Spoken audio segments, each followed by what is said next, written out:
Boa tarde, Boa tarde, gente. Como vocês estão?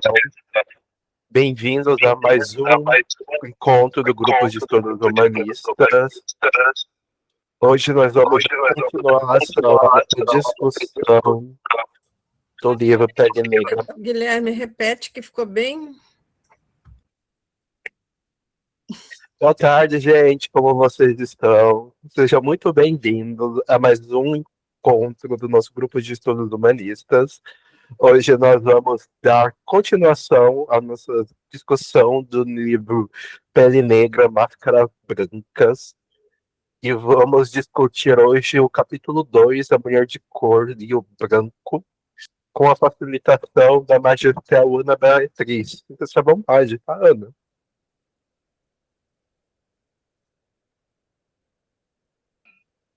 Bom, agradeço esse espaço. Primeiramente, boa tarde. Sejam muito bem-vindos a essa facilitação. Primeiramente, eu peço licença às mulheres que vieram antes, com suas produções e vivências que tornaram essa análise possível. Mas falando um pouquinho sobre mim, eu sou Ana Beatriz, eu sou jurista, tenho especialização em Direito Constitucional, Direito Administrativo e finalizando em Direito Público.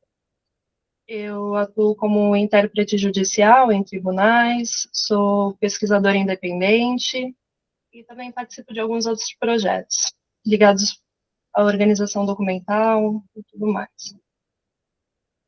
Bom, eu faço e fiz parte de alguns grupos feministas e coletivos também, com perspectiva de gênero, raça, classe, território e diversidades. Então, até considerando essa formação em diversidades, eu vou fazer aqui uma breve autodescrição, tá ok? Então, eu sou uma mulher negra, tenho cabelo cacheado loiro, estou sentada diante de um fundo cinza, eu visto um casaco e estou com um cachecol meio marrom, meio preto, meio vermelho. E à minha frente, o compartilhamento de tela, que vocês veem o primeiro slide da apresentação. Então, eu já aproveito para informar que essa facilitação terá slides para que todas as pessoas que cheguem depois saibam mais ou menos em que contexto a gente está, ok? Bom, antes de entrarmos no capítulo, né, em si, eu acho importante situar quem foi Franz Fanon, né? E quando ele escreveu esse livro. Porque eu sinto que a sua obra não pode ser lida fora do seu contexto. Então, como já foi falado em reuniões anteriores, Fanon nasceu em 1925, em Port-de-France, capital da Martinica, um território caribenho submetido à soberania francesa, né? Então, ele faleceu em 1961, antes de completar 36 anos. Então, mas isso nós sabemos. Pele Negra e Máscaras Brancas também foi seu primeiro livro, e ele lançou por volta de 26 anos. Então, esse livro antecede quase 10 anos de Condenados da Terra, que é a obra mais associada à atuação dele em relação à libertação da Argélia, né? Isso significa que em 1952, quando ele tinha 26 anos, Fanon ainda não tinha mergulhado na militância anticolonial, mas ainda assim é um livro extremamente político, profundamente. O problema central que o Fanon coloca é o de compreender como o colonialismo deixa de operar somente por coerção externa, por meio do Estado, da polícia, né? E passa a organizar a linguagem, a autopercepção, as escolhas afetivas, expectativas de humanidade. E, então, basicamente, como o colonialismo entra na vida psíquica, né? Já na introdução do livro, como a Alessandra disse na outra facilitação, brilhantemente, inclusive, ela comentou sobre o Fanon citar a sociogênese, né, que é da inferiorização racial, que é produzida no encontro entre estrutura social e a vida psíquica. E tem uma frase de introdução que vale guardar, que é: a desalienação exige, primeiro, o reconhecimento das realidades econômicas e sociais. Então, ele não psicologiza o racismo, ele situa ele em uma estrutura material que conduz efeitos subjetivos, né? Quero registrar aqui uma percepção bem honesta sobre Fanon, que, enfim, ele é fundamental. Sem ele, parte do vocabulário assim que a gente tem hoje, nomeia o racismo estrutural, não estaria disponível para nós na língua portuguesa. Ao mesmo passo, ao mesmo tempo, Fanon é um autor com limites, especialmente quando ele se volta a mulheres negras.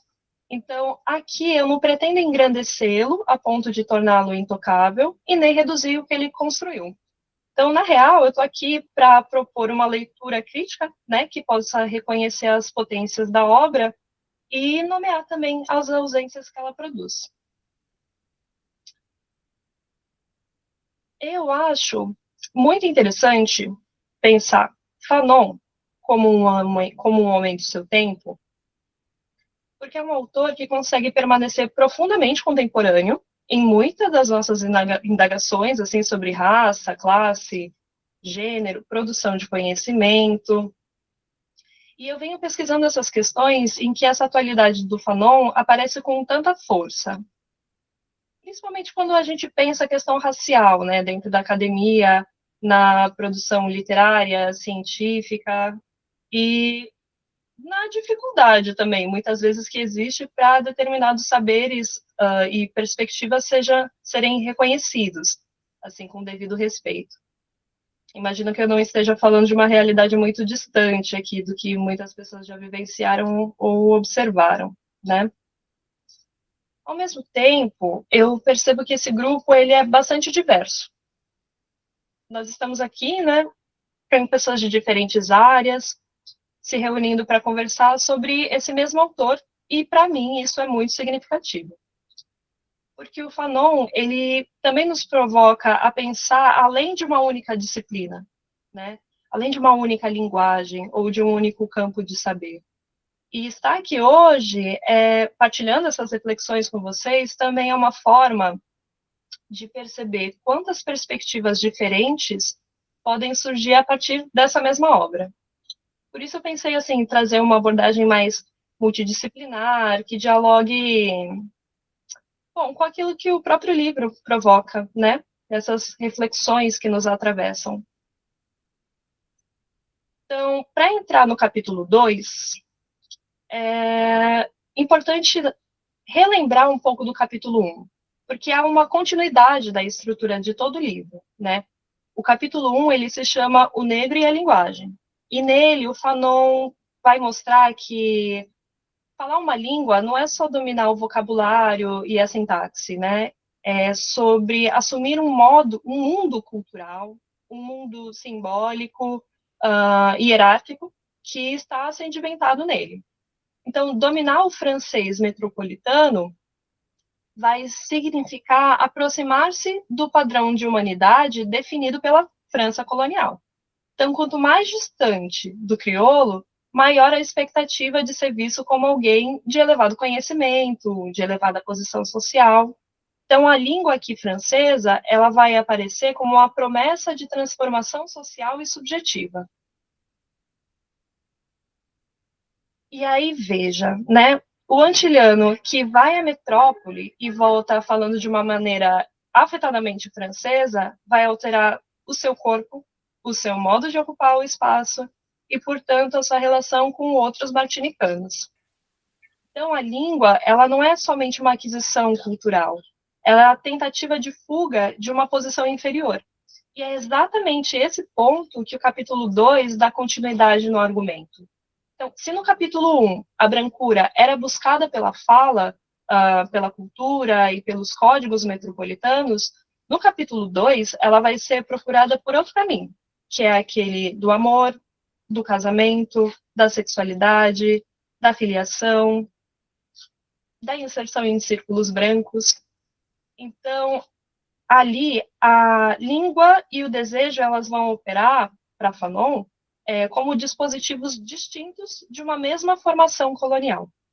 Os dois prometem acesso a um mundo no qual a humanidade, a beleza, o refinamento foram radicalmente vinculados à questão da brancura.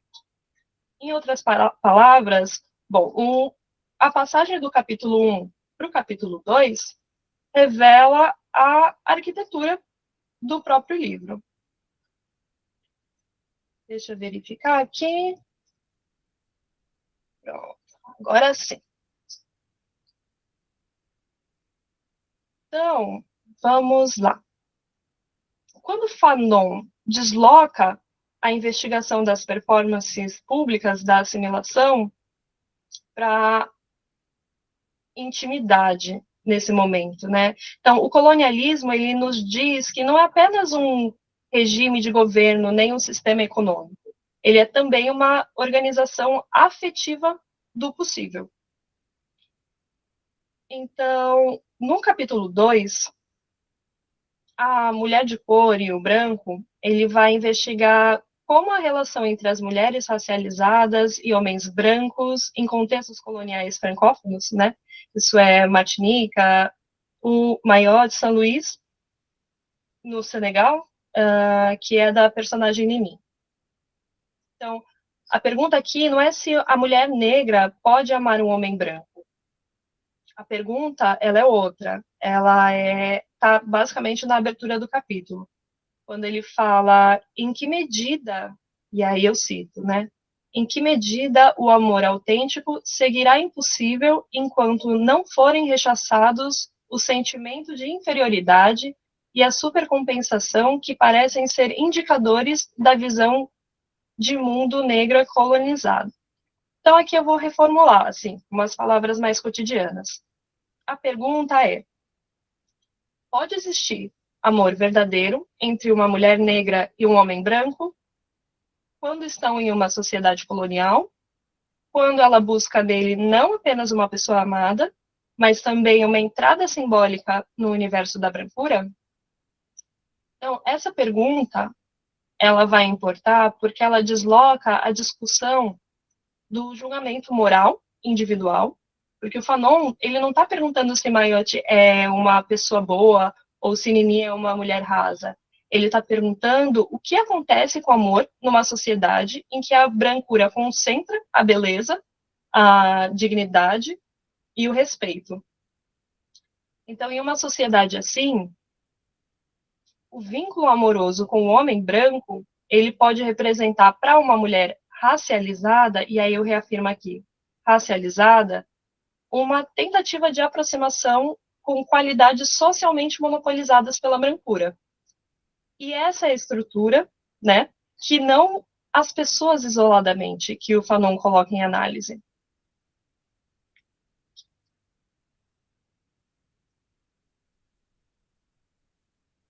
Aqui, exatamente a frase que eu coloquei como citação dele.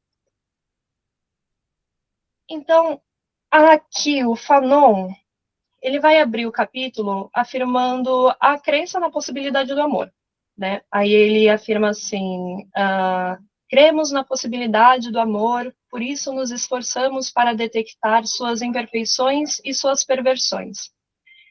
E esse é um ponto importante, porque Fanon, ele não está condenando as relações interraciais, ele está investigando quando o afeto se deforma porque é atravessado pela busca de reparação racial.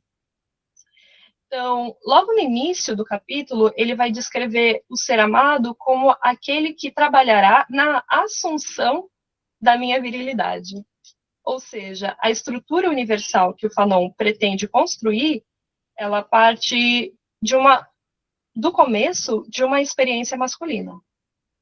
E aqui, a mulher vai aparecer, antes de mais nada, como uma mediadora da constituição do homem. E esse é o primeiro indício de problema que vai atravessar esse capítulo, né? Porque mesmo quando Fanon se debruça sobre as mulheres, o sujeito que ele toma como referência da experiência humana continua sendo, em larga medida, negro, masculino. Mas segurem esse ponto que já já a gente volta nele. Aqui, Fanon ele vai começar a análise por uma autora real, né? A Mayotte, que é autora do livro Je suis martiniquoise, que é traduzido como Sou Martinicana, que é um livro autobiográfico de mais de 200 páginas, que ela narra a sua vida. E como cerne assim do livro está a sua relação com o André, que é um homem branco, que é oficial francês e estão na Martinica. E aí ele vai abrir o capítulo citando que a Mayotte, mostrando o porquê porque ela se torna objeto da sua análise, né? Então ela vai escrever assim, coloquei até na tela para acompanhar. Queria ter me casado, mas com um homem branco, só que uma mulher de cor nunca é respeitável bastante aos olhos de um branco. Por mais que a ame, eu sabia disso. Então aqui o Fanon, ele vai ler essa frase como a revelação de uma relação atravessada pela busca de elevação racial. Ele observa que em outro texto, ela responde sobre se André era bonito ou feio. E aí tudo que ela fala tudo que eu sei é que ele tinha olhos azuis, cabelos loiros, pele clara e que eu o amava. E aqui é interessante, porque o Fanon ele vai fazer uma reordenação. Então, se a gente inverter a ordem da frase, que tudo que eu sei é que ele tinha olhos azuis, cabelos loiros, pele clara e que eu o amava, ele vai colocar como eu o amava porque ele tinha olhos azuis, cabelos loiros e pele clara. E aí, nesse sentido, o André, ele não é desejado pelas suas características individuais. Ele é desejado porque carrega no corpo um conjunto de marcadores que o universo colonial associou à humanidade plena. E, bom, tem uma cena no livro que vai sintetizar essa ideia, que Mayotte conta que André precisava, em certas noites, deixá-la para cumprir obrigações mundanas no bairro do Didier, né? No bairro elegante de Fort-de-France, que é onde vivem os Bequets, né? Que é a elite branca colonial da Martinica. E aí um dia ela insiste tanto para que ela levasse ele a esse local, e aí ele a leva, e lá ela é recebida com uma certa indulgência pelas esposas dos outros oficiais, né? E aí ela vai escrever: senti que havia exagerado na maquiagem, que não estava vestido como devia, que não fazia jus a André, e talvez simplesmente por conta da cor da minha pele, depois daquela noite, ele decide nunca mais acompanhar ela para lá. Então, Fanon, ele vai lembrar aqui que Didier não é só um bairro, né? Ele é uma espacialização da hierarquia colonial, situado no alto da cidade, ocupado por pessoas brancas e ricas e socialmente associadas à brancura por uma certa qualidade de milhões, né, como ele observa. E aí, Didier, ele vai materializar uma promessa, que é a de elevação. E aí, Mayotte, ela deseja André, mas ela também deseja a mansão, o círculo social, o reconhecimento, a mudança de posição, né? O desejo aqui, ele vai ser indissociável da geografia colonial. E aí o Fanon vai descrever esse movimento como uma expressão que vale memorizar, que ele chama isso de lactifização, lactifização, ou embranquecimento, né? Porque ela não busca apenas embranquecer a própria vida, ela vai buscar branquear a descendência dela. E aí o filho que ela tem com o André passa a ser, na leitura fanoniana, o portador material da promessa. Então, o Fanon comenta assim, que a dignidade, nesse caso, ela não precisa ser conquistada, ela já está entretecida no labirinto das artérias, arraigada nas pequenas unhas rosadas e bem encravada, bem branca. A parte. E aí eu quero abrir um parênteses aqui para trazer uma tradução visual desse momento crítico. O que vocês veem na tela é a redenção de Caen. pintado por Modesto Branco, em 1895, 7 anos depois da abolição, inclusive. A pintura, ela está no acervo do Museu Nacional de Belas Artes, no Rio de Janeiro. E aí aqui eu faço uma breve descrição dessa imagem, né? A cena, ela vai se passar em uma área externa, de chão batido. À esquerda tem uma mulher negra de pele escura, que está em pé, com os 2 braços erguidos em direção ao céu, parecendo uma prece, um agradecimento. No centro tem uma mulher de pele mais clara, com no colo um bebê de pele branca. E à direita, um homem branco, sentado, vestido com roupas mais humildes, que observa a criança. E aí a pintura, ela organiza da esquerda para a direita 3 gerações de tom de pele progressivamente mais claro, que é a avó negra, a mãe parda e o neto branco, com o pai branco completando o quadro, né? E aí o título dessa obra, ele é a chave, porque a redenção de Cã, ela invoca o mito bíblico de Cã, que é o filho de Noé, que na leitura racista do século XIX teria sido amaldiçoado com pele escura. E a redenção, na lógica do quadro, é o branqueamento geracional.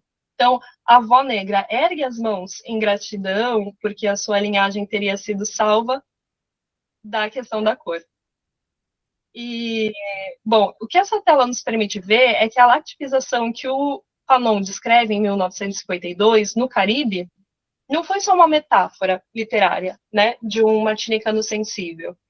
Ele foi uma política racial sistemática, política essa que foi institucionalizada pelo Brasil. Então, o desejo de embranquecimento, ele não é um defeito individual, como uma personagem antiliana.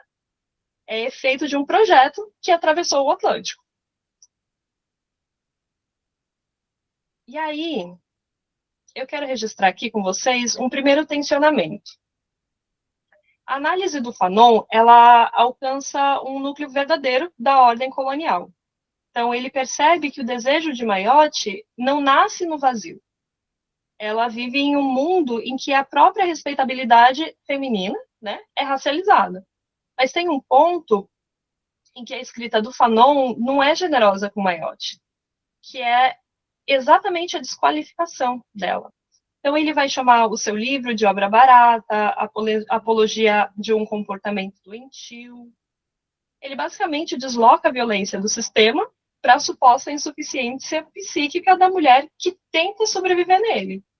Visto que André, embora criticado, né, ele não recebe o mesmo peso moral da narrativa.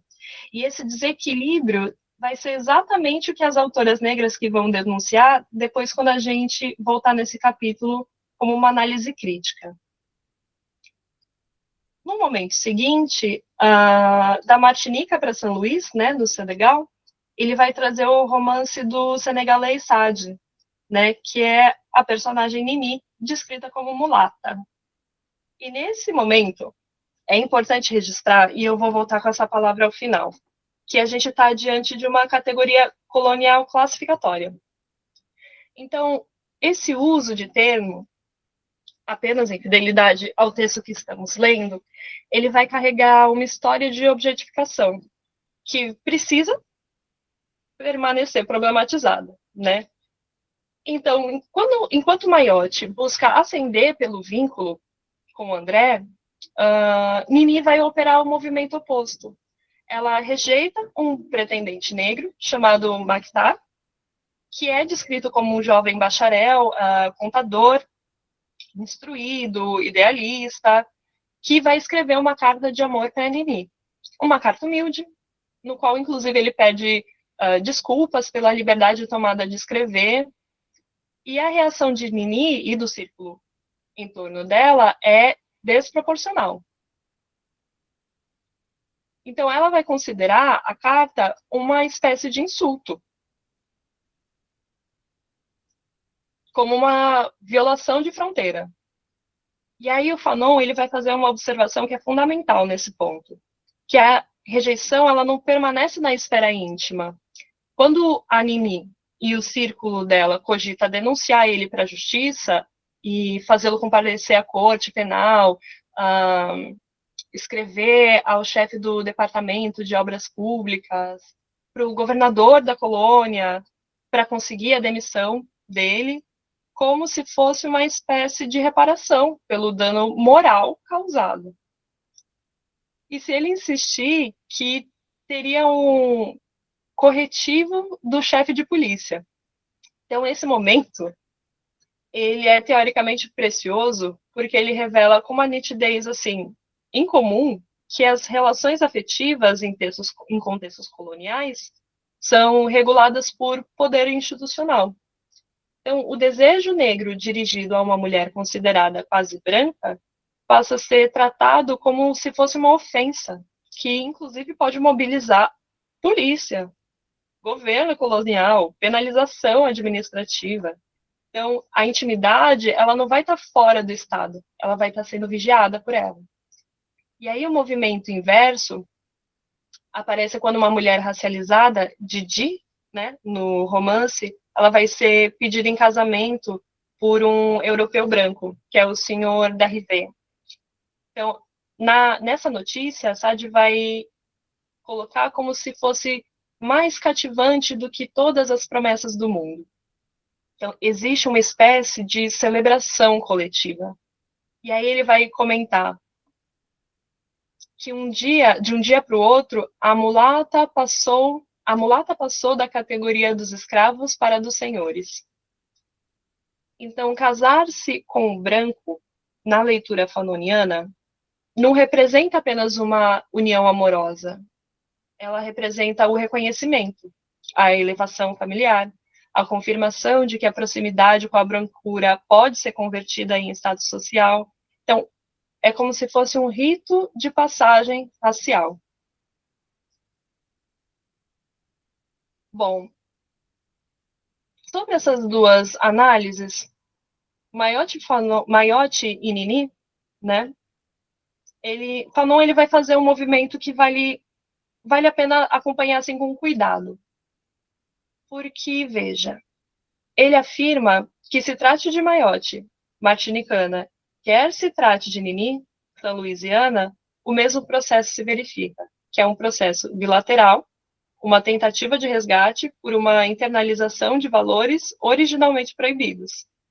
E aí, o Fanon ele vai ampliar essa hipótese e ele passa a não falar só de Maiotti e Nini, ele começa a falar da própria estrutura de uma forma mais ampla. Então, ele fala do negro, que é escravo de sua inferioridade, do branco, que é escravo de sua superioridade, e diz que ambos se comportam em uma função de linha mestra neurótica, que é a neurose situacional. Então, a alienação não é uma doença individual, ela é produzida por uma situação colonial. E aqui é onde a contribuição do Fanon ela é mais forte, porque ele se recusa a explicar o sofrimento racial por biologia, por temperamento ou por defeito individual. Ele insiste em pensar a alienação como uma sociogênese, como produto de uma estrutura. E esse é o ganho teórico que a gente ganha nesse capítulo, mesmo quando a gente o critica. Então, aqui, no momento em que o Fanon faz a personagem feminina um caso clínico, que o problema reaparece com força. Então, Maiotti e Nini, convocadas no capítulo, foram como se fosse para servir de prova de um diagnóstico geral. Então, o colonialismo que as atravessa, ele é identificado, mas as suas experiências próprias, com os seus medos, as suas vulnerabilidades, a violência sexual que mulheres colonizadas estavam expostas, o trabalho precário, a própria dependência econômica, tudo isso fica subordinado ao esquema interpretativo do autor. E aqui é a atenção que a gente carrega para o próximo bloco, né? Como ler Fanon hoje sem apagar tudo que ele construiu e nem o que ele falhou em construir? Então, a partir daqui, eu vou propor uma leitura crítica do capítulo 2, né, ancorada nessas autoras negras que eu me baseei para fazer essa análise, né? Então, a intenção aqui não é deslocar a moldura interpretativa de modo que as mulheres negras que ele analisa deixem de ser só um objeto, mas que elas se tornem leitoras do próprio capítulo.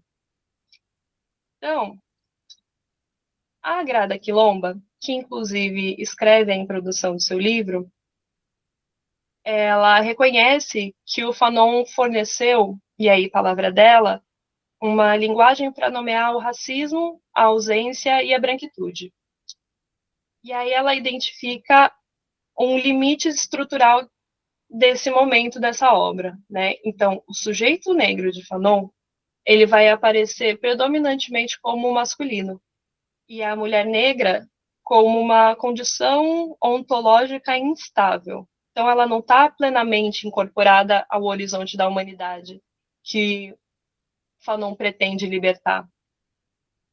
Em Memórias da Plantação, ela vai aprofundar muito mais essa crítica, inclusive em 2 textos especialmente relevantes para essa complementação, que é a questão, o primeiro, né, do racismo genderizado e o outro em políticas sociais. Então, no primeiro, ela narra a experiência de uma menina negra que é tratada por um médico branco com o potencial de ser servente doméstica da família dele. Então, a menina ela não é inferiorizada apenas por ela ser negra. Ela é inferiorizada por ela ser uma menina e ela é produzida como servente possível porque está na posição específica de menina negra diante de um homem branco e vestido de autoridade. Então, raça e gênero, elas não atuam separadamente, elas se constituem mutuamente. E aí, quando a gente aplica para Maiotti, esse argumento permite que a gente faça uma releitura, que não é apenas a mulher que deseja a brancura. Ela é situada em uma estrutura no qual os homens brancos também podem exercer a intimidade ao seu mando, a exclusão, o abandono como respaldo social, né? E aí, em outro capítulo aqui da Quilomba, em políticas sexuais, ela vai mostrar ainda que a intimidade com o parceiro branco, ela não suspende o racismo. Ela pode, inclusive, tornar o espaço íntimo como se fosse uma experiência particularmente dolorosa, porque ela passa por uma violência colonial numa relação presumidamente protegida pelo afeto, né? E aí isso vai deslocar a pergunta do Fanon, né? Em vez de perguntar apenas por que uma mulher negra deseja um homem branco, é preciso perguntar também como a intimidade branca pode desejar, pode inferiorizar, pode exotizar e ferir mulheres negras, né?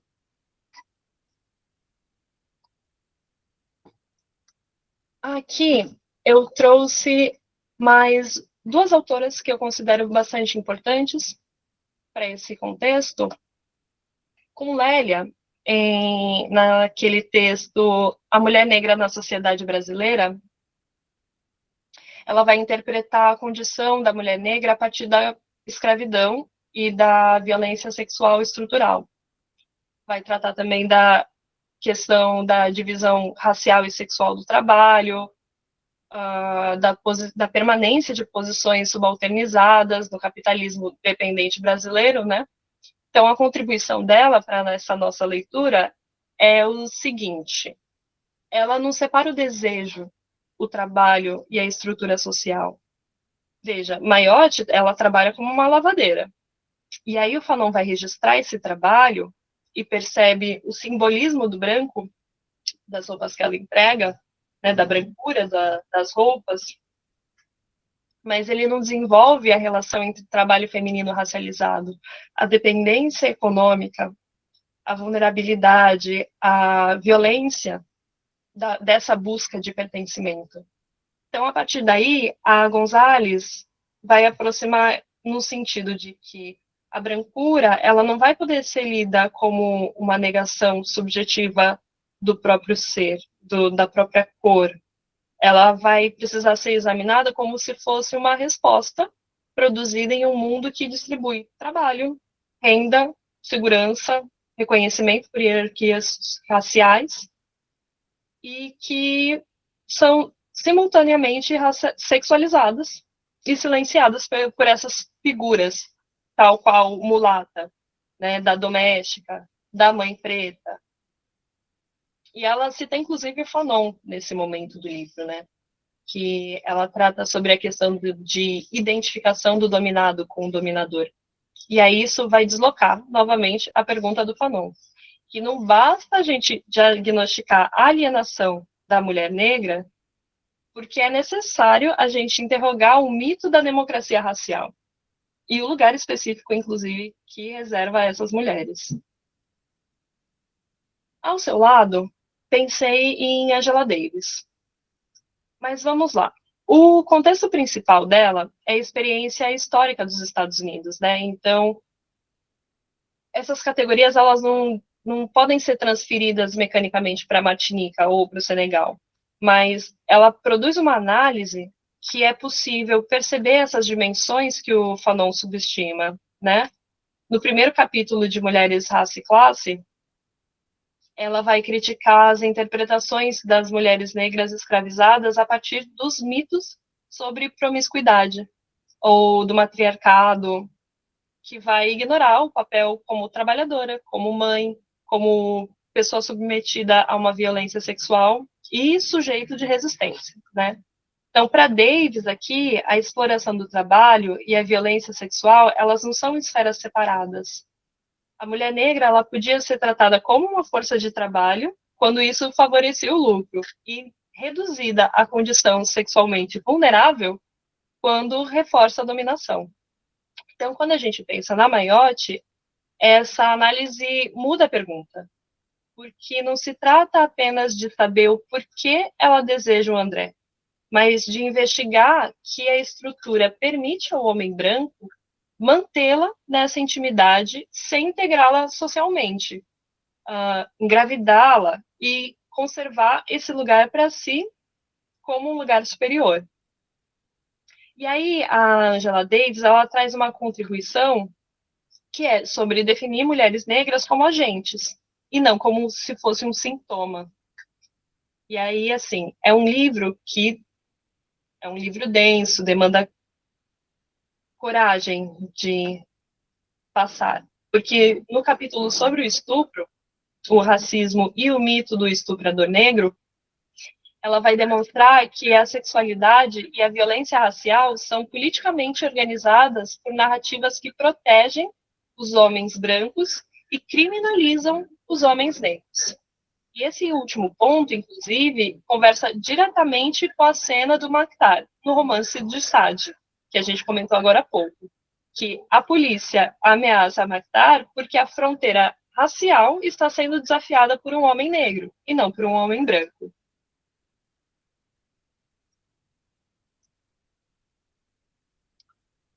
Pensei em Sueli Carneiro, que ela vai sustentar que a racialidade ela vai operar como um campo de produção de saberes, né, e de subjetividades. E aí, nesse campo, a afirmação do ser branco, ela se realiza pela negação do ser negro. E a branquitude, ela não é apenas uma vantagem, um prestígio, ela vai constituir uma referência de humanidade, de racionalidade e de autorização social, enquanto pessoas negras são empurradas para a esfera do não ser, da desrazão e da interdição. E essa formulação, ela vai reorganizar essa questão no capítulo 2. Porque se no Fanon, Meiotti e Nini procuram a brancura porque se sentem inferiores, com a Sueli Carneiro, a pergunta vai ser mais estrutural. Vai ser qual a ordem que produz a brancura como condição de acesso ao ser? Então, se o mundo social define o branco como um belo, como rico, inteligente, plenamente humano, Então, o desejo dessas mulheres pela aproximação com ele não vai se explicar apenas pela vida interior delas, mas como um efeito de um dispositivo que distribui a existência social de uma maneira desigual. Então, em Mulheres em Movimento, se eu não me engano, 2003, ela vai propor o enegrecimento do feminismo, porque a experiência de mulheres negras não pode ser incluída em um feminismo universalizante, centralizado basicamente por mulheres brancas. E aí esse argumento aplicado a Fanon vai levar a uma conclusão bem simples, que é que não basta incluir uma mulher negra em uma teoria geral da alienação do negro. Vai precisar reconhecer que o gênero redefine de raiz os modos de exposição ao racismo. Ao lado de Sueli Carneiro, pensei também em Lugones, porque aí ela vai tratar na revista Estudos Feministas em 2014. Ela vai criticar a separação moderna entre raça, gênero, classe e sexualidade. Então, para ela, a modernidade colonial, ela impôs uma lógica categorial, em que a mulher e negro aparecem em categorias separadas. E aí, quando se tenta apenas cruzá-las, a mulher negra não emerge. Ela permanece ausente, porque a categoria mulher foi organizada em torno da mulher branca, e a categoria negro foi organizada em torno do homem negro. E aí, o capítulo 2 vai incluir duas mulheres que, ao escolhê-las como objeto, o Fanon descreve a relação dos homens brancos e dos homens negros dentro de uma estrutura heterossexual tomada como um campo predominantemente da vida afetiva. E aí a Lugones vai nos mostrar que essa posição ela não vai ser neutra, que a real imposição colonial, né, de gênero, que organizou o humano, o feminino, ela está ali por dicotomias hierárquicas. Então, a questão do feminino, do masculino, a questão de quem tem mais humanidade. Também, pensando agora em um contexto de América Latina, a Curiel, ela vai dar basicamente uma advertência metodológica, assim, que vale colocar nessa facilitação. Porque aí ela vai questionar as teorias acadêmicas que incorporam os sujeitos racializados como um objeto prestigioso de análise, sem efetivamente deslocar os centros de autoridade intelectual. Então, ela vai trazer reflexões sobre o colonialismo e racismo produzidas nas práticas políticas de pessoas colonizadas e de mulheres racializadas antes de ser reconhecida como tendência acadêmica. E aí ela vai exigir que a decolonização teórica também reconheça a Grada Quilomba, a Lélia Gonzalez, a Angela Davis, a Sueli Carneiro, como fontes constitutivas do pensamento, não só como um acréscimo. E aí, por isso, que nessa facilitação, essas autoras, elas não entraram só como um apêndice depois do Fanon, elas reorganizam a própria pergunta. Porque se no capítulo 2, né, permanece incontornável por uma questão central, essa pergunta, ela vai localizar o colonialismo em uma dimensão que é frequentemente apresentada como privada e espontânea. Então, Fanon ele vai demonstrar que amar, desejar, casar, elas não vão escapar à hierarquia racial. A inferiorização do Fanon, que diz corretamente, ela não nasce da pessoa racializada. Ela é produzida socialmente e interiorizada em afetos, em escolhas, em fantasias. Mas o Fanon ele não vai conduzir essa descoberta até as últimas consequências quando se trata de mulheres negras. a Mayotte e a Nini, elas vão ser convertidas em um material probatório de uma teoria sobre alienação, enquanto o patriarcado, a violência sexual, o trabalho, a dependência econômica ficam insuficientemente elaboradas, minimamente. Então, o autor ele vai denunciar a ordem colonial do desejo, mas ele interpreta as suas personagens a partir de uma posição em que permanece marcada por uma experiência masculina e por uma heterossexualidade normativa também, convenhamos. Então, as autoras que eu mobilizei hoje, elas trouxeram de uma maneira mais visível que o Fanon deixou em sua análise.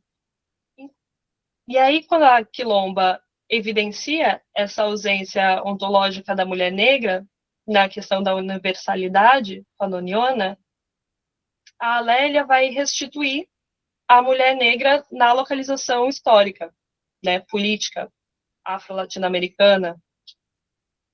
A Davis vai impedir que o desejo seja separado do trabalho e da violência sexual.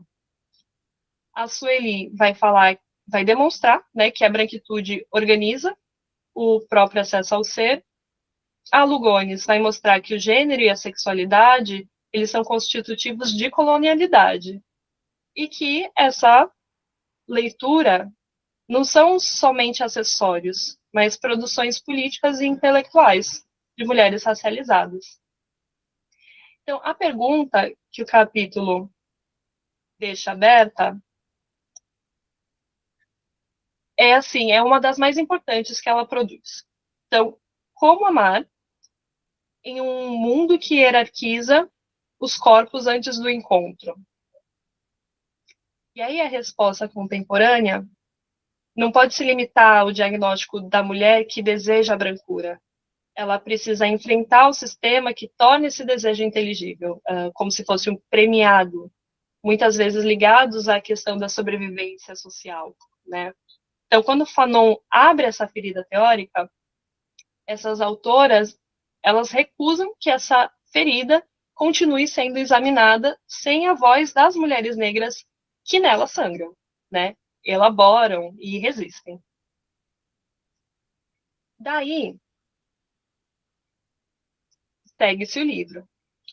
Antes de finalizar, o capítulo 3 vai começar a dizer sobre o homem de cor e a branca, né? Como ele se volta ao homem negro e deseja a mulher branca. E aí essa passagem é teoricamente promissora, porque ela vai nos permitir verificar se o Fanon aplica aos personagens masculinos a mesma intensidade crítica que ele empregou diante de Mayotte e de Nini. E aí a leitura do capítulo 3, ela precisa ser mais atenta e ter a observação de se o desejo masculino de acesso ao corpo branco é interpretado como alienação, como uma afirmação viril, ou reconhecimento em busca de humanidade, sobretudo se o Fanon distribui de modo equânime a sua crítica, né, entre mulheres e homens racializados. Daí eu recomendo, assim, que cheguem ao próximo encontro com essa perspectiva sobre esses corpos que nos constituem. E aí, eu penso, vou deixar a bibliografia que eu utilizei disponível, porque sinto que para a leitura desse livro, de um modo geral, algumas contextualizações precisam ser colocadas.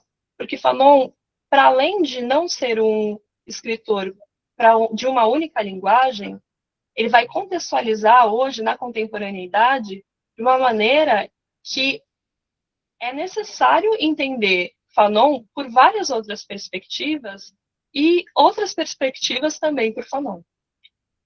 Então, posso disponibilizar essa bibliografia de alguma maneira, assim, nem que seja no grupo, se me autorizarem, e espero que a próxima leitura seja interessante e incômoda também.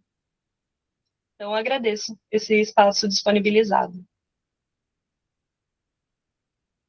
E, portanto, finalizo a minha facilitação.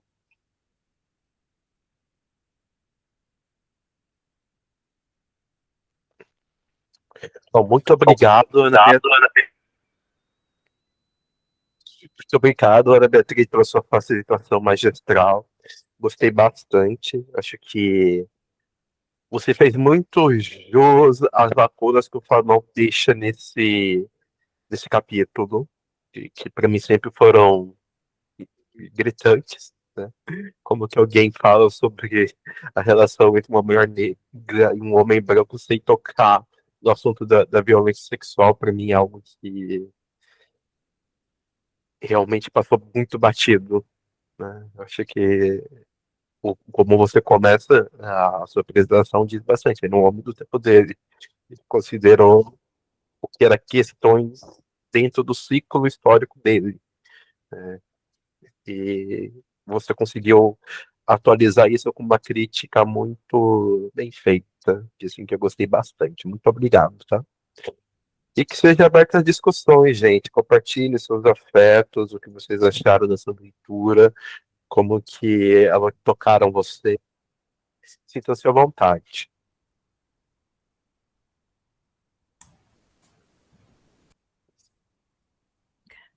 Obrigada, Ana Beatriz, pela brilhante, né, facilitação e instigante também, né, tirando a gente aqui do lugar, até do lugar de leitor, né, literal do Fanon. Eu acho que foi muito legal você conduzir a gente para um outro lugar. Eu achei fantástico e parabéns. E na leitura, gente, eu me senti muito incomodada quando fui lendo o texto, né? Porque, pô, Fanon, você no outro capítulo diz que você é o homem do seu tempo.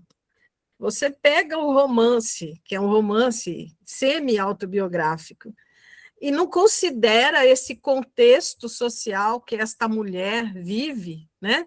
E que leva a esse desejo. Eu falei, poxa, tá ruim, né? Fiquei muito brava. Mas eu acho que é esse movimento que você fez. Eu me apeguei para acalmar meu coração da raiva, logo no início, né, da frase, como ele coloca: trata-se, em nosso caso, nesse capítulo dedicado às relações entre a mulher de cor e o europeu, de determinar em que medida o amor autêntico seguirá impossível enquanto não forem rechaçados esse sentimento de inferioridade ou a exaltação adeleriana, essa supercompensação que parece ser indicador, uma palavra que eu acho que é alemã, a cosmosvisão negra.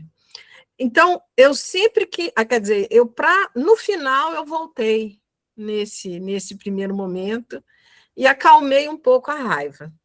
Mas a sua leitura, né, ajudou a gente a ver que é justamente isso. Quando eu terminei de ler esse capítulo, eu falei, não, eu não estou bem, eu tenho que ir em outro lugar buscar alguma coisa, porque eu não posso acreditar que essa leitura literal e ser Fanon um autor tão respeitado. Eu acho que realmente a leitura de Pele Negra, Máscaras Brancas, eu não sei talvez outros livros do Fanon, a gente precisa buscar complementações, né? Mas que me tirou, assim, a paciência no início, não é possível. E eu sempre lembro de Guilherme, né, Guilherme? Você lembra no início, né? A gente, Fanon tem umas falas que eu vou te contar, né? Eu lembro de você falar algumas vezes. Gente, mas lembrando que para o próximo encontro nós não temos, e nem no outro, né? Temos facilitadores, e o Fernando, né, mandou até a mensagem para a gente, para nos mobilizarmos, para ver quem se manifesta, né? E ela é interessante, gente. Esse livro é uma coisa de ajuda, né? Nós vamos junto, né? A facilitação ajuda, mas nós estamos aqui nos amparando, né? Então é muito importante, pelo menos que a gente saia hoje com o que vai apresentar na próxima semana, porque não tem. Não é na próxima semana, porque a próxima semana é feriado, né? É na outra semana, olha, terão 2 semanas para se preparar. E aí, quem se habilita?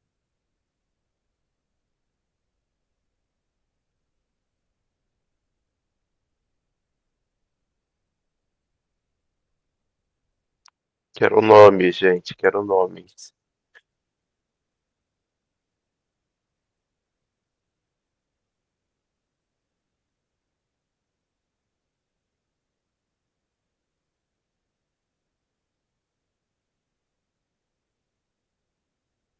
Assim, aqui também a gente não funciona na base da pressão, tá? Se vocês não quiserem, tudo bem. Vocês só vão ter que escutar eu ou o Fernando falando mais.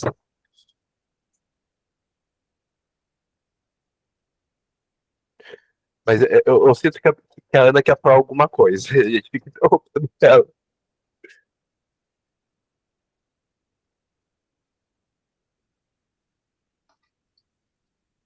Imagina, estou aqui apenas contemplando.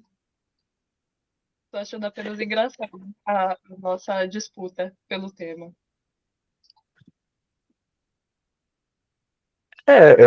Eu avisei todo mundo que o Fanon era um pouco muito misógino, né? Porque eu não acho que tem outra maneira de descrever o que ele fez, né? É literalmente. Se fizer o resto da análise dele, ele fez esforço para não ver o problema. Sendo é como se ele não tocasse nisso que a gente está falando em outros lugares do livro. Em que o assunto foi tratado a sensibilidade da mulher de cor, ele não fala. Porque ele é, você lançou essa provocação, ele é muito mais compreensível com o homem de cor e a branca. Ele, eu sinto, assim, para falar em português claro, que nesse capítulo ele colocou quase como se a mulher de cor ela tirasse vantagem do homem branco e o homem de cor ele tinha que se aproveitar da, do desejo da mulher branca, sabe? E isso é inerentemente misógino, porque ele é tão cego para a violência de gênero dos dois lados. Daí eu não diria cego, eu diria que ele ainda é produto de uma grande estrutura que também o compõe. A estrutura que ele escreve é a mesma estrutura que ele vive. Então, quando a gente pensa que as estruturas e aí que vão moldar a forma que a gente trabalha, a forma que a gente estuda, a forma que a gente racionaliza e operaliza os nossos saberes, elas participam dessa exata estrutura que é misógina, que é machista, que foi feita para homens brancos, que foi feita para pessoas não racializadas, não compreendidas a partir de apenas um gênero, entende? Então eu não o vejo como uma pessoa cega, mas eu o vejo como um produto de seu tempo também. Por isso, achei tão importante e imprescindível juntar essa análise pedindo licença para as outras que vieram antes conversar sobre esse mesmo incômodo que foi sentido. E por isso analisaram de uma forma tão necessária pontos que o Fanon acabou deixando abertos.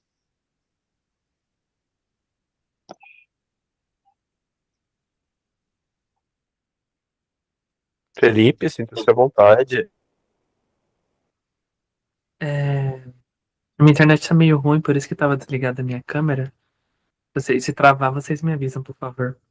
Mas acho interessante a apresentação da Ana, né, de trazer Sueli Carneiro, essas outras autoras, assim, que pensam a respeito disso. E até mesmo a gente pensar como que essa edição, ela é, que a gente tá lendo, é muito legal ela, porque ela inicia com a Grada Quilomba, né? Que é uma das pesquisadoras portuguesa, de língua portuguesa, né? Ela é portuguesa, mas é de Portugal. Mas é de língua portuguesa que trabalhou essas questões que complementou essa questão a partir do Fanon, né?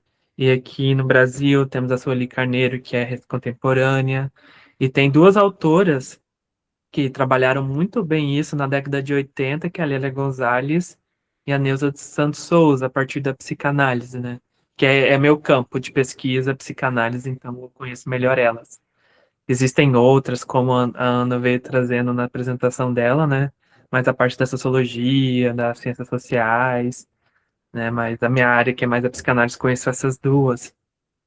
E é interessante como elas vão trabalhar essa questão da raça, da classe articulada com o gênero, né? Algo que acaba sendo fraco, que eu acho que concordo muito com isso, com o que a Ana falou, tipo, ele é um produto da sua época, como também, por exemplo, no meu caso, a gente estuda Freud, Lacan, eram sujeitos super problemáticos, e a gente tem que ler todos os escritos com uma crítica, né, envolvida, e articulando de que, tipo assim, tá, o Freud pode ter sido defensor da, de uma crítica à moral sexual cultural vitoriana, mas quando ele começa a escrever sobre feminilidade, ele escreve tanta atrocidade que a gente tem que, tipo assim, não, esse cara não sabe o que que tá escrevendo, não devia ter escrito isso. Então, e a gente está aqui enquanto posteriores para escrever, né? A gente tem que respeitar os anteriores, mas também aprofundar e seguir esses posteriores. É isso que é importante a gente ler os grandes mestres, né? E as grandes mestras.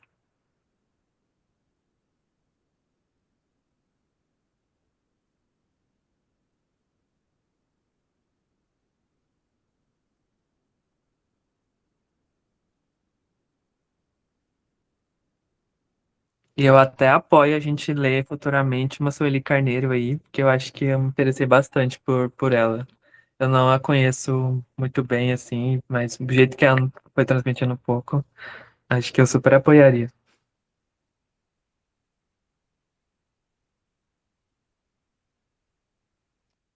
Vamos anotar e discutir.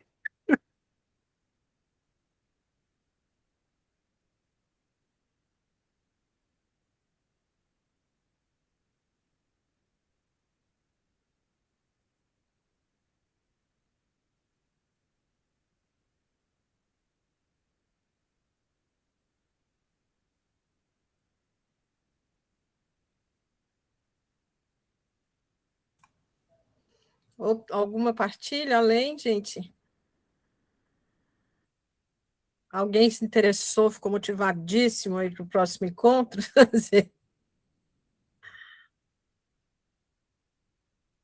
Nossa, silêncio total.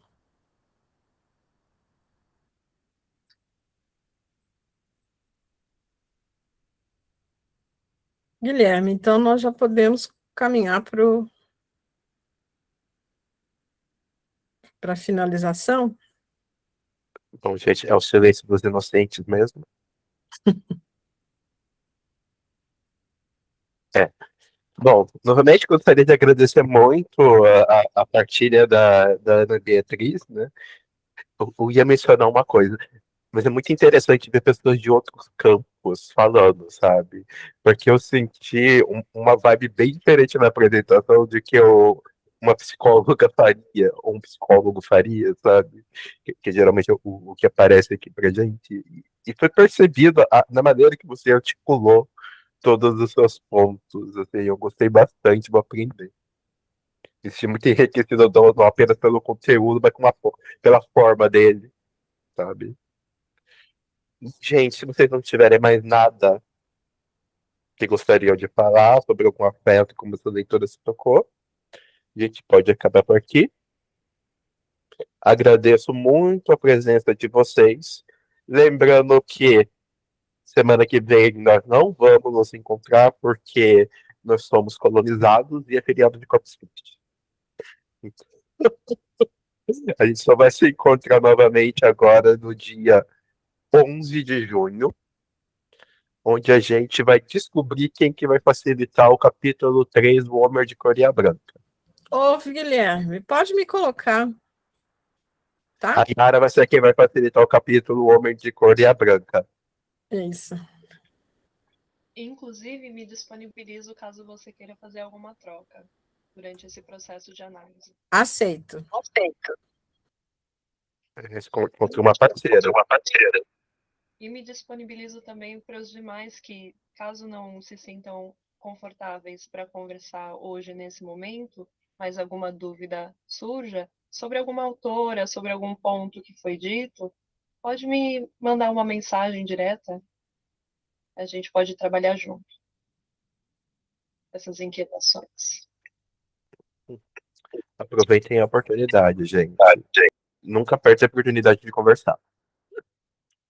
Então, muito obrigado, gente, e até uma próxima.